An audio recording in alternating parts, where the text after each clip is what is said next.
26 जनवरी को गणतंत्र दिवस की परेड में स्वदेशी हथियारों का जोरदार प्रदर्शन हुआ, जिसमें LCH प्रचंड चॉपर, पिनाका रॉकेट लॉन्चर, नाग एंटी टैंक मिसाइल और स्वाति हथियार खोजी रडार शामिल थे। बेशक ये सब देखने में शानदार हैं, लेकिन क्या ये काफी है? Stockholm International Peace Research Institute के विश्लेषण से पता चलता है कि भारत 2018 से 2022 के बीच दुनिया का सबसे बड़ा हथियार आयातक देश था। इतनी मात्रा में हथियारों का आयात करना भारत की वर्तमान वैश्विक परिस्थिति में रक्षा तैयारियों के लिए गंभीर चिंता का विषय है। आइए विस्तार से जानते हैं कि भारत के स्वदेशी हथियार काफी है भारत के लिए।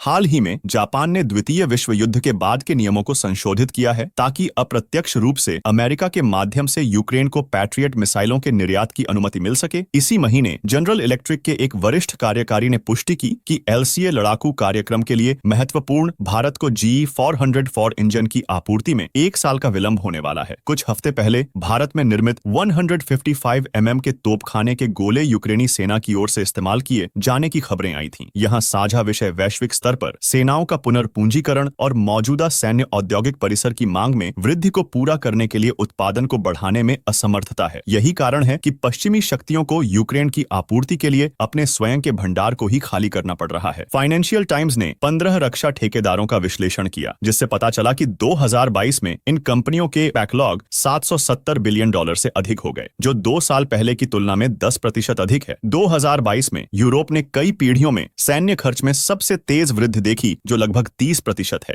रूस और चीन के आंकड़े उतनी बारीकी से उपलब्ध नहीं है, लेकिन हाल के वर्षों में चीन के नौसेना के निर्माण को देखते हुए चीनी रक्षा ठेकेदारों के साथ ऑर्डर बैकलॉग बहुत बड़े होने की संभावना है। आइए जानते हैं भारत के लिए इसका क्या मतलब है। पहली सीख तो यह है कि घरेलू आपूर्ति के लिए नो प्लान बी है। विशेष रूप से गोला बारूद और स्पेयर पार्ट्स जैसी उपभोग्य सामग्रियों के लिए सच है। महंगे बहुअरब डॉलर के प्लेटफॉर्म जो जनता की कल्पना को उत्तेजित करते हैं, जैसे राफेल लड़ाकू विमान, अगर उनकी जरूरत खत्म हो जाती है तो वे बेकार हो जाते हैं। हाल के दशकों में कई बार ये एक दर्दनाक सबक के रूप में हमें सीख दे गया है। कारगिल में भारतीय वायुसेना के पास 100 से भी कम आयातित सटीक निर्देशित गोला बारूद थे, जिनमें से प्रत्येक को विशेष रूप से उच्च मूल्य के लक्ष्य के लिए निर्धारित किया गया था। ऐसा कुछ भी नहीं था जिसे आसानी से बख्शा जा सके। दूसरा सबक यह है कि वृद्धि क्षमताओं का निर्माण करना और भी कठिन है। यदि यह अमेरिकी MIC के लिए कठिन है, तो यह एक नए भारतीय संस्करण के लिए कई गुना कठिन है। घरेलू ठेकेदारों के पास एक स्थिर आपूर्ति श्रृंखला को चिकनाई देने के लिए पर्याप्त ऑर्डर बुक की आवश्यकता होती है, जिसे आपात स्थितियों में बढ़ाया जा सकता है। यहाँ एक ऑर्डर के बाद 3 साल में एक और 7 साल बाद तीसरा ऑर्डर आपूर्ति श्रृंखला को नाजुक रखता है। आपको बता दें, 1998 के परमाणु परीक्षणों के बाद से यह माना जाता है कि पारंपरिक युद्ध छोटे और तेज होंगे। नतीजन भारत के युद्ध अपव्यय भंडार को नंगे हड्डियों के स्तर पर रखने के लिए जाना जाता है। सीमा पर तनाव होने पर बार बार गोला बारूद की आपातकालीन खरीद की ओर से मान्य किया जाता है। इतने सारे पैसे और बड़े प्लेटफार्मों, टैंक, लड़ाकू विमानों, जहाजों पर खर्च किए गए ध्यान के साथ इन प्लेटफार्मों के लिए निर्वाह क्षमता के बेयर बोन्स लेवल के स्तर का होना आत्मपराजय है। यह हाल ही में है कि भारत 155 mm गोला बारूद में आत्मनिर्भर हुआ, और वो भी भारतीय सेना की ओर से पहली 155 mm बंदूक को शामिल करने के लगभग 4 दशक बाद हुआ है। मोदी सरकार ने रक्षा में आत्मनिर्भरता पर जोर दिया है। आयात के लिए नकारात्मक सूचियों से लेकर कुछ प्रमुख परियोजनाओं जैसे LCA के राजनीतिक स्वामित्व से लेकर व्यापक सैन्य सुधारों तक, दुर्भाग्य से भारत के पास अब समय और स्थान की विलासिता नहीं है। सामान्य तौर पर दुनिया, विशेष रूप से भारत का पड़ोस, तनाव और संघर्षों से भरा हुआ है। S&P एरोस्पेस और रक्षा सूचकांक पिछले वर्ष की तुलना में 25% ऊपर है। बाकी आपका इस खबर पर क्या विचार है, हमें कमेंट में बताएं और वार्ता 24 न्यूज चैनल को सब्सक्राइब करें।